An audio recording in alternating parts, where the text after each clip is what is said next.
Hello, welcome to this lecture. Today we will talk about how we can use Field 2 to conduct ultrasound imaging simulations.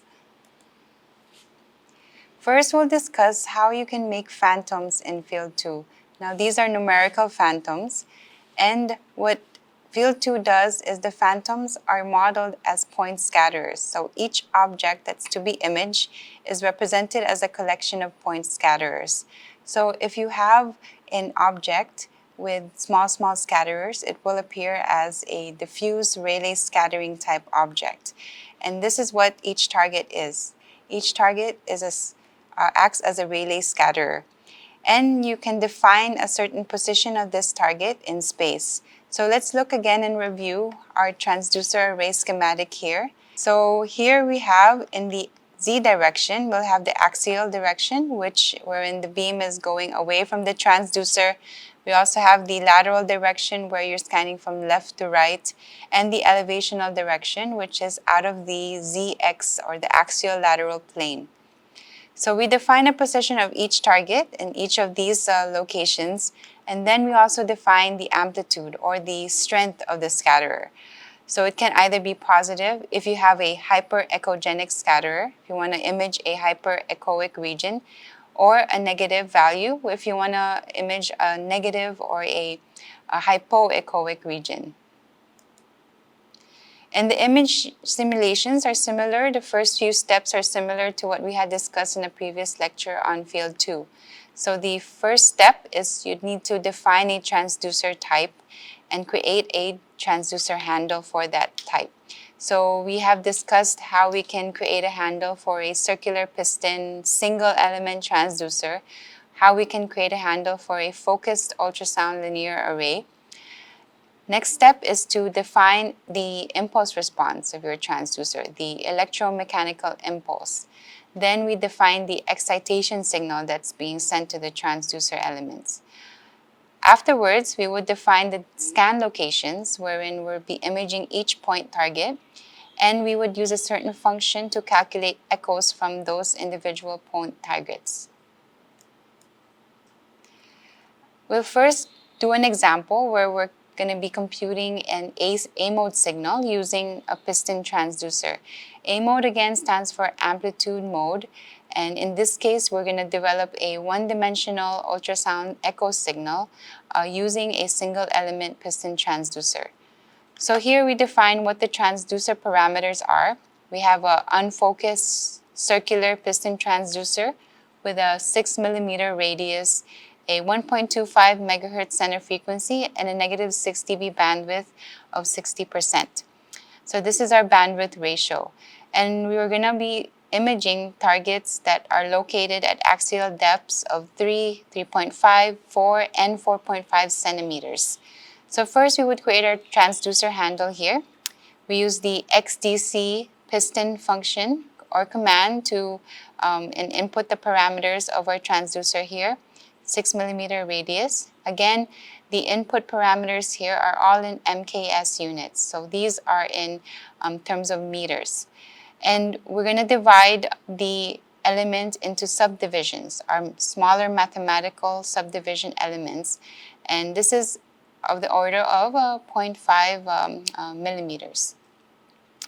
Next step, after we've created the transducer handle, we'll then create an impulse response. So we have a couple of parameters here that we'll be defining.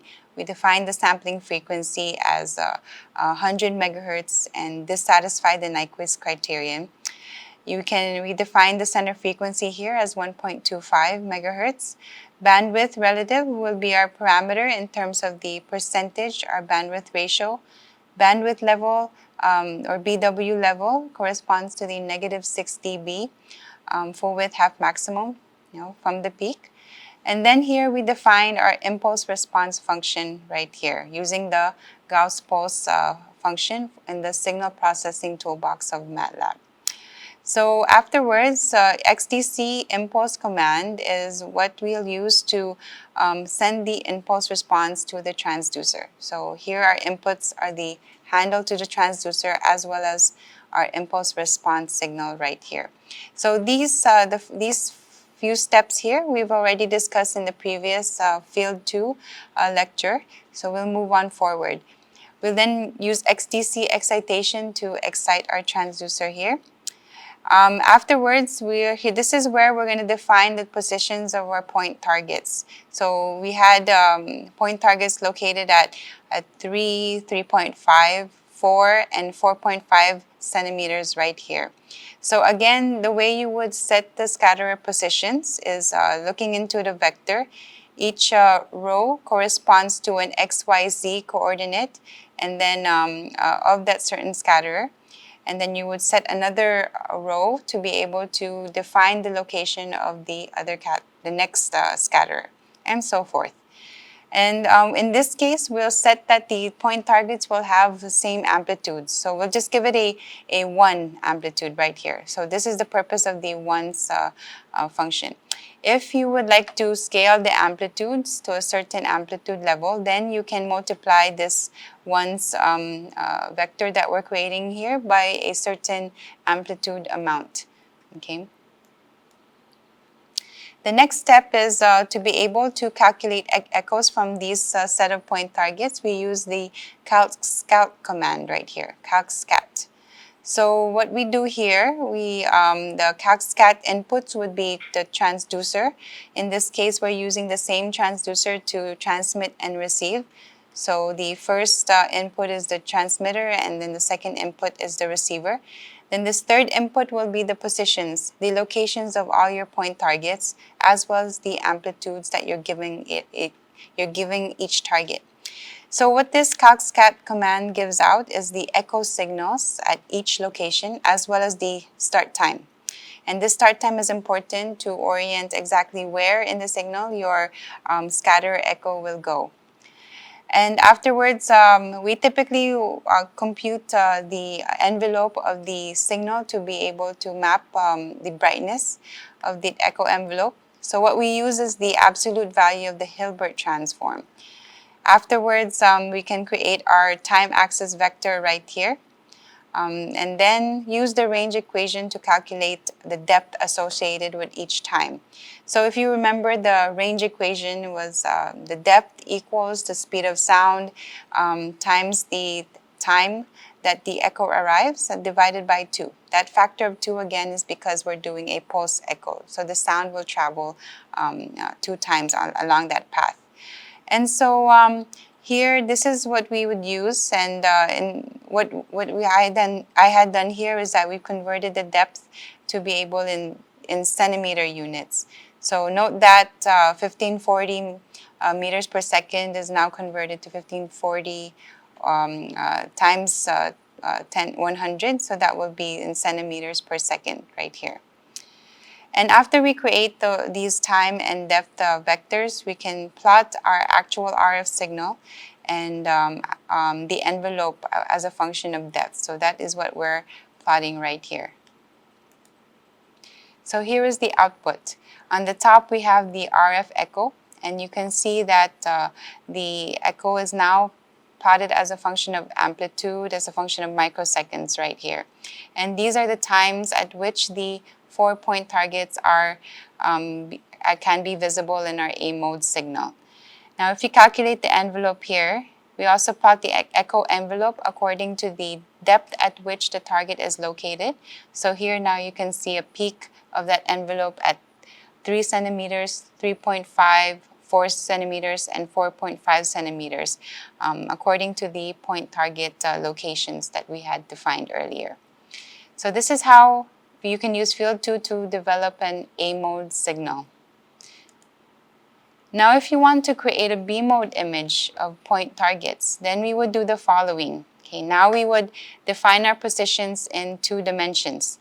So basically here, we'll first create our point targets.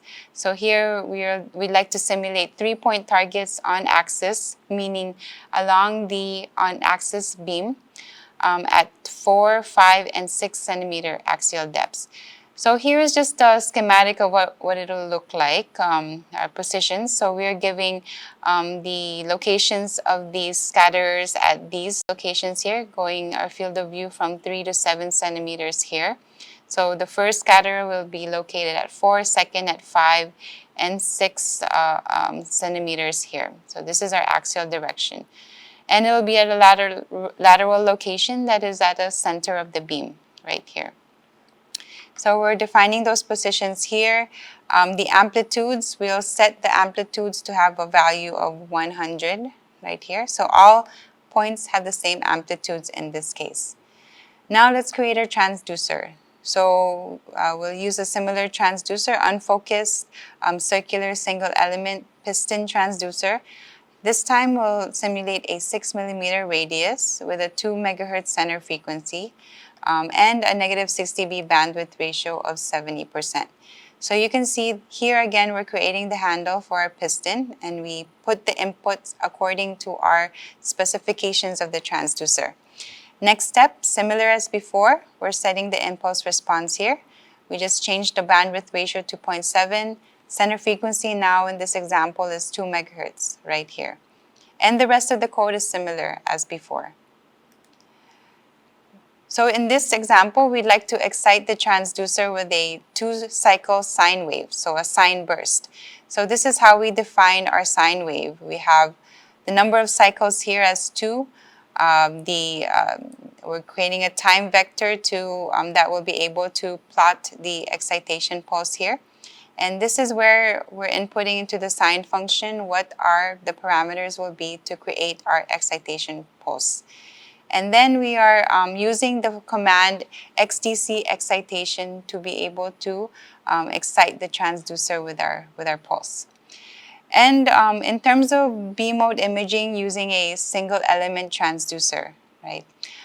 Typically, a single element transducer, you would create or acquire one echo signal, one RF line.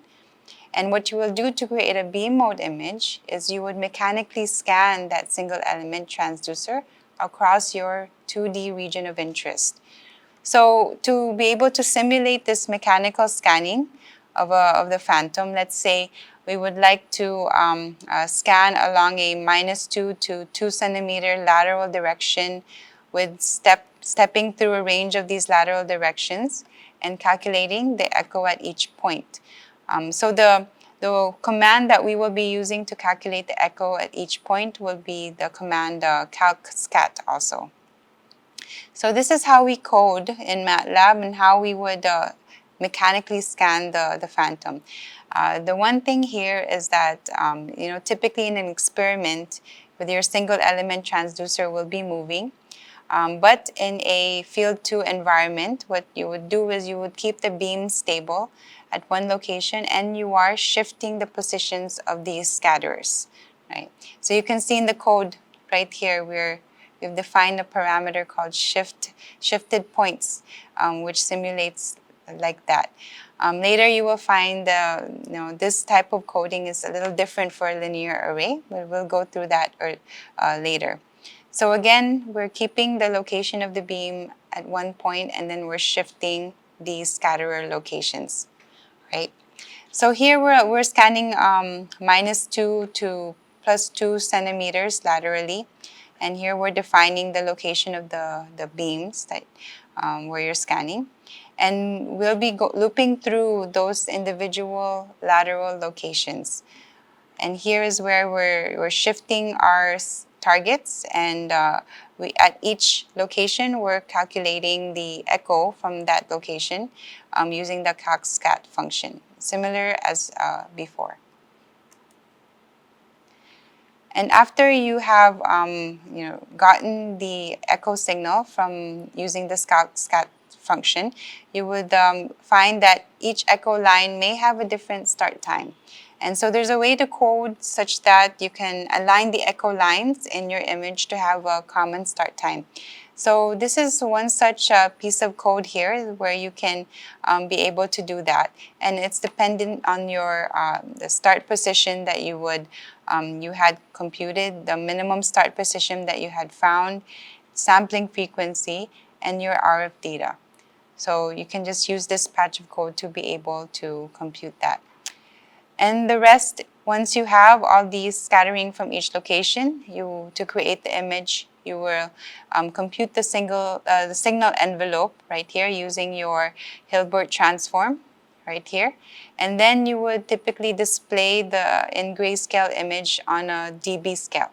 So this is where you would, the next line here is where you would do that. So in this case, I'm dividing by the maximum of the envelope. So I'm normalizing the echo amplitude to the maximum value.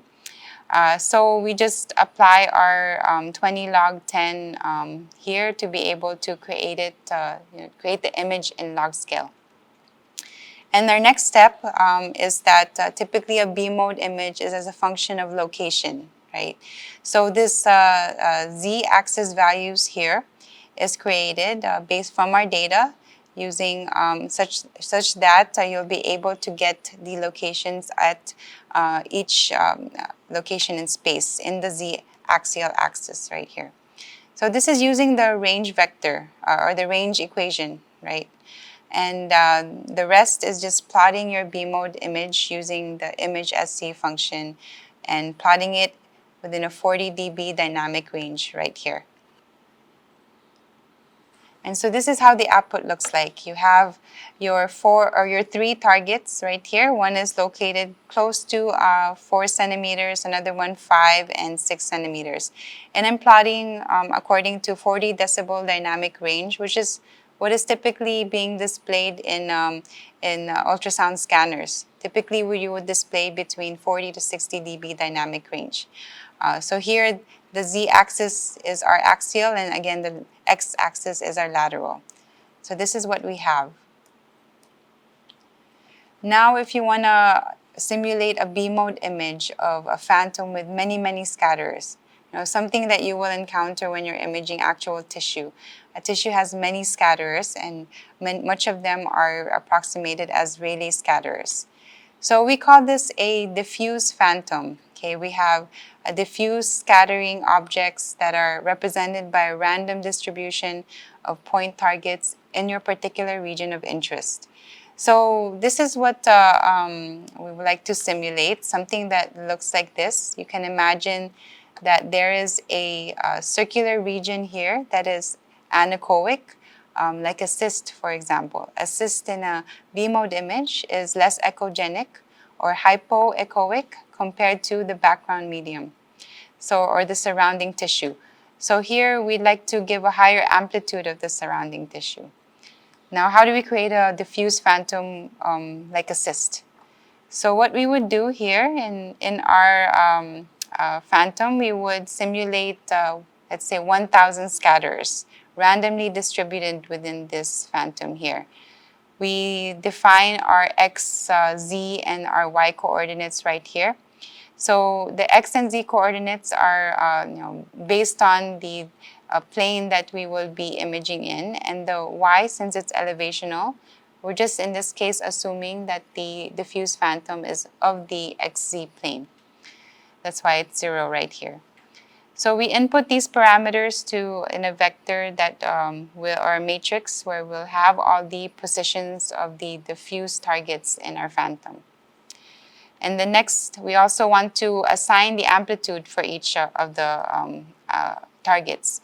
So here we have an amplitude of all the diffuse scatterers. We first set it as 1, having the amplitude of 1 in our simulation. And wherever it is within this 1 diameter circle here, where we want to simulate a cyst, so we'd have the amplitude here as being 0. And the way we would code it is based on this type here, where we would find the locations in our space wherein it is within this 1 centimeter diameter region here. And then we would set those locations as 0. So we're creating this anechoic region.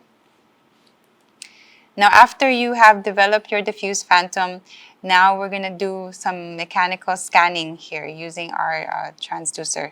So again, here we're going to be scanning from -2 to 2 centimeters laterally in steps of 0.1 centimeters. And this is where we define the locations of the beams that we'll be simulating. And here in this same example, we are going to shift the scatterer locations, keeping the beam location the same.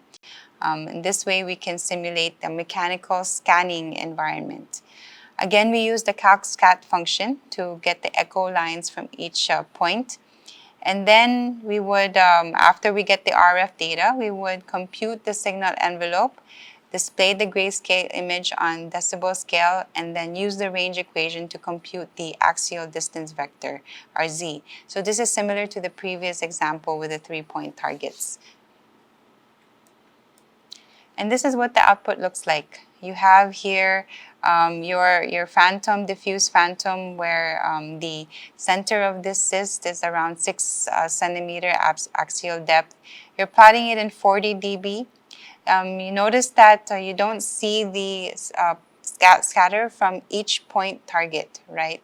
Because what it's doing is the waves that are coming, that are being scattered from each target will constructively or destructively interfere with one another, hence forming the speckle pattern that you will see in typical beam mode images. So it looks something like this, and we're displaying it in 40 decibel dynamic range. So those are the examples of the single element mechanical scanning, and you can create a beam mode image of different types of phantoms. But what's more typically used in ultrasound imaging are linear or phased array. Then what we're going to do here is we're going to set up how to simulate a typical linear or array imaging. So what we could consider when we are trying to first set our transducer handle, we have to define our transducer first. So we have to consider that arrays, they can have different transmit or receive behavior. You can have a case where the transducer has a fixed transmit focus while you're dynamically having a receive focusing. You can have another case where you have a fixed transmit apodization while that you have dynamic receive apodization. So these are two example cases that you will find in typical beam mode imaging with linear arrays. So what Field 2 does is it allows you to be able to simulate the two arrays as either one for transmit and one for receive. So you first develop an array where you have a fixed transmit focus, for example, and another receive array where you can have a dynamic receive focusing. So here I'll show you an example of how to code that. So we have here a focused linear array transducer, which has a 7 megahertz center frequency, negative 6 dB bandwidth of 70%. This transducer has 128 elements, F number of 6.5, and it has a natural focus of 4 centimeter axial depth. Okay. In this example, we'll have a fixed transmit and receive electronic focus, meaning that you're receiving and or transmitting and receiving at one focal depth here. And so what we have here, we'll first set up our transducer parameters. We have a center frequency of 7, bandwidth ratio of 0.7, and setting up a 128 element transducer here. Elevation focus is typically a natural focus of the transducer in the elevation direction. So typically in imaging, that doesn't change because it's inherent of your transducer properties. We also define a curve fraction right here. Now we'll recall in the schematic right here, you have elements in your linear array, and you can define it in terms of the width of the element, the curve, which is the distance between elements, and the pitch, which is the summation of the curve and the element width. And so you would define your curve fraction depending on what transducer you'd like to simulate and your focus. We also here define the speed of sound and the sampling frequency. Typically, this is already set as default in your Field 2 environment, but for the purpose of computing other parameters needed for a transducer, we're also defining it here. That way it's in the workspace. So the other parameters that are important in terms of setting the variables for the height of the element, the width of the element, as well as the curve here. And we also, once we have each element dimensions set, we would also have to define, okay, the subdivisions of how much we will divide each element as into smaller mathematical elements. And so here is where we're doing that right here, this code right here. And what typically is the rule of thumb is that we should subdivide the elements into half a wavelength size, smaller mathematical elements, to ensure that all scatterers in the simulation are in the far field of each of those mathematical elements. So you can imagine you have your element and you're dividing them into smaller elements, and they're producing small wavelengths that then come together as per Huygens principle, right? And here, ensuring that they're half a wavelength in size makes sure that the scatter or the wave that they're simulating is in the far field of those smaller mathematical elements. Now, field 2 works best in the far field approximation. Now, if this lambda or wavelength by 2 is not met, then there will be some errors in your field 2 simulation. So we recommend this, and you can code it automatically using these two lines. The next step is you will create your transmit and receive arrays, and you do that using this XDC focused array function here.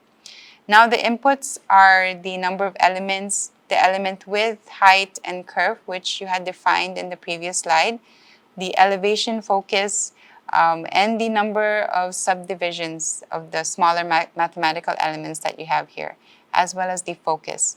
So in this case, you will see that the code is pretty similar in the transmit and the receive side, because in this example, we're assuming a fixed transmit and a fixed receive. Afterwards, we'd set our impulse response, and the code is very similar to what you've already seen. And we're defining our positions of these scattering amplitudes of point targets. So here, what we will be imaging are point targets that are spaced 1 centimeter apart from each other, and there are 6 of them. And they're each given an amplitude of 1 times 100. So you can scale the amplitude accordingly as per your requirements. Now, the way you would get the echoes from each of the point targets, you would first, we're going to be scanning. In this case, we're not moving the scatter positions. Since we have the linear array, you can actually move the beam, right? It's simulating typically what is actually happening when you're imaging with a linear array. You start with a few elements at one location, focus at one region, and then you're moving those beams at another lateral location. So in this case, again, we're not moving the scatterer positions compared to what we were doing with our single element transducer. So there are a couple of commands that will enable you to calculate at those different positions in your region of interest. So first, let's look at XDC center focus. And what this does is it defines the starting point of the beam on the transducer aperture. And you have XDC focus, which defines the location of your beam focus right here. And so this is what we are coding. And in this case, we're reassigning the focus, electronic focus, to be at 3 centimeters. And we're scanning by -2 to 2 centimeters laterally. So here, we will be looping through each and every lateral location here. And every time we are implementing the transmit and the receive, we would first have to define the center of the focus, implement this XDC center focus command first in the transmit and the receive, and then do XDC focus.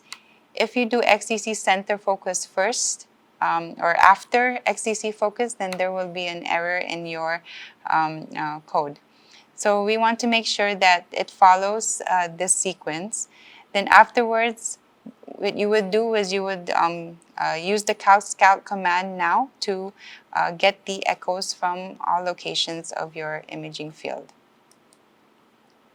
And the remaining code is similar to the previous example. what you would do is align the echo lines to have a common start time, and then you would display them according to, you would display the B mode image as computing the envelope of your signal, and then displaying it in decibel scale. And this is what the image would look like. We had set the focus to be at 3 centimeters, so you can see that the point target is really fine in this location. Whereas in the other locations here, you would see that the lateral, the lateral spread of the signal is quite wide. And that's because most of the beam is focusing at the 3 centimeter focal depth which you had defined. And in this case, the point spread functions outside of that focus will appear more wide in your image. Now, what if you have multiple focal depths, or what if you're doing dynamic receive focusing? So here I show you an example of how to do that. We'll use the same transducer as the previous example. And what we'll also do is we'll use the same phantom, which consists of the 6 point targets spaced 1 centimeter apart on axis. And in this example, we'll have 2 transmit foci for a single beam at 2 and 4 centimeters along the axis. So this is how we will define the location of the beams and the location of the electronic focus. So here you have, I have here the 2 centimeters and defining the 4 centimeters here. A transpose also here such that 1 row is assigned per focal point. Okay, and we also compute the start times of the focal zones here. And to conduct dynamic receive focusing, what we'll do is we'll adjust the focus with time such that all points on axis are in focus. And we use this function XDC dynamic focusing command, which includes a couple of inputs, including transducer handle, time after which the dynamic focus is valid, and it also includes the angles of direction for dynamic focusing, both in the ZX plane and the ZY plane. So here's how you can code in such a way that you are performing dynamic focusing. So first, here in the for loop again, what we're doing is we're scanning through the different locations laterally in our region of interest. And then we do again the center focus and the focus for the transmit. We're not doing dynamic focusing on transmit, so it's pretty straightforward. You would input the focal times at which the 2 centimeter and the 4 centimeter focal locations are. Then here is where we're now doing dynamic receive focusing. First, we perform the XDC center focus for our received transducers along the different lateral locations here. And then XDC dynamic focus, here we input our received transducer handle, but what we'll do here is we'll set the time. So dynamic focus will start at very close to the transducer. And since we're using a linear array, right, with a linear array, it's you're not able to steer the beam. So in this case, the angle of steering, since we're not able to steer, the angle direction for the focus will be set at 0. Now these values can change also when you're using a phased array. So you will code this according to the use of phased array. And then afterwards, you would calculate the scatter's echo for each position in your imaging field. And this is the same, the remaining code is the same as the previous example. And this is how your image would look like. You can see the point targets here. You can see that the point targets that are at 2 and 4 centimeters, for which you would set the transmit focus are very fine compared to the other point targets. What you will also see if you would compare that to the previous example, where we had a fixed receive focus at 3 centimeter, you will see that the echoes coming from the point targets here are, when you do dynamic receive focusing, the point target echoes are more skinnier in the lateral direction. They're the point spread function is more fine in terms, because you're focusing now at each of these locations down here. So dynamic receive focus does improve your image resolution, which you would have learned in another lecture. And so this is how you would simulate dynamic receive focusing in Field 2. So I hope this lecture gives you a good overview of how to define numerical phantoms in Field 2. You can simulate point targets, you can simulate a diffuse scattering phantom. Now the Field 2 website has many examples on how you can set the positions of your scattering targets according to the anatomy of the tissue that you are simulating. I've also discussed how to simulate an A-mode scan using a single element piston transducer. We also simulated a mechanical scanning of the phantom using a single element transducer. I also showed how to do linear array imaging, as well as having multiple transmit foci and dynamic receive focusing. Now you can also code your Field 2 simulations such that you can simulate a phased array, a concave transducer, and so forth. So I recommend you to look over the Field 2 website. It has a really helpful user guide that can guide you through all the different functions, as well as example scripts that will help you go through simulating different types of anatomy. So with that, this ends our lecture, and we'll see you in the next class. Thank you.